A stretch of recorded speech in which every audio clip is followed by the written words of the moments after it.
Notice ఇవ్వాలిగా, నాకు ఇవ్వాలిగా, నాకు security నాకు ఇవ్వాలిగా నోటీస్. అయ్యా ఇవాళ నుంచి మీరు వేరే ఏర్పాట్లు చేసుకోండి, మీకున్న సెక్యూరిటీని ప్రాణంతో తీసేస్తామని చెప్పాలిగా.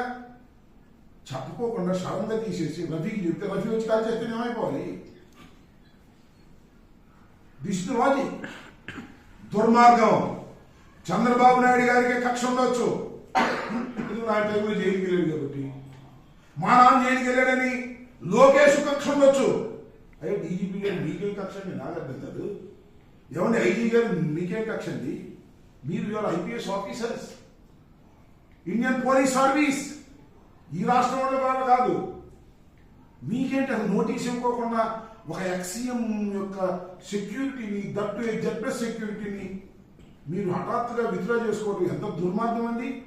దీని వెనకాల కుట్ర ఉంది అంటే నమ్మొచ్చేమని అనిపిస్తుంది కదా. దుర్మార్గం, అన్యాయం, అక్రమం.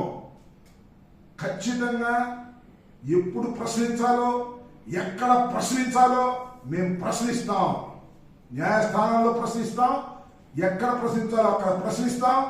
దానికి జవాబుదారీ చెప్పవలసింది ఈ రాష్ట్ర డీజీపీ, ఈ రాష్ట్ర పోలీస్ యంత్రాంగం, నాట్ పొలిటీషియన్స్. చంద్రబాబు నాయుడు ఏం అడగరు. ఏమంటే డీజీపీ గారు ఎందుకు తీశారని నోటీస్ లేకుండా డీజీపీ గారిని అడుగుతారు. లేదండి మాకు లోకేష్ గారు చెప్పాడండి అందుకే తీసేసామని చెప్తాడా? రేపు చూద్దాం. నేను ఇంకోటి కూడా చెప్తున్నా, ఆల్ ఐపీఎస్ ఆఫీసర్స్ మీ అందరికి కూడా నేను మనవి చేస్తున్నా. జగన్మోహన్ రెడ్డి గారు మొదటిసారి 5 సంవత్సరాలు ముఖ్యమంత్రిగా చేశారు. 52 సంవత్సరాలు ఆయనకి. ఎన్నిసార్లు ముఖ్యమంత్రిగా చేస్తాడో మీరే చూస్తారు. మేము చూస్తామో లేదు తెలియదు.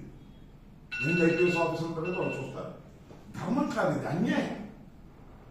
రేపు పొద్దున్నే వెళ్తున్నానని చెప్పేసి మీరు విత్డ్రా చేసుకుంటారా సెక్యూరిటీని?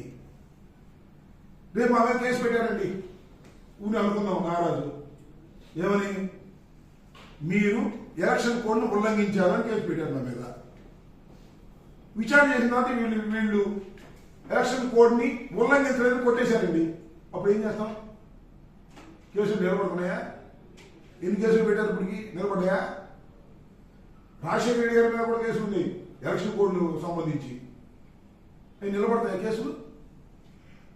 సో కక్షతో చంద్రబాబు నాయుడు గారు లోకేష్ చేతుల్లో బొమ్మల్లాగా ఐపీఎస్ ఆఫీసర్లు యాక్ట్ చేయడం తప్పు, ధర్మం కాదు. అనుభవిస్తారు.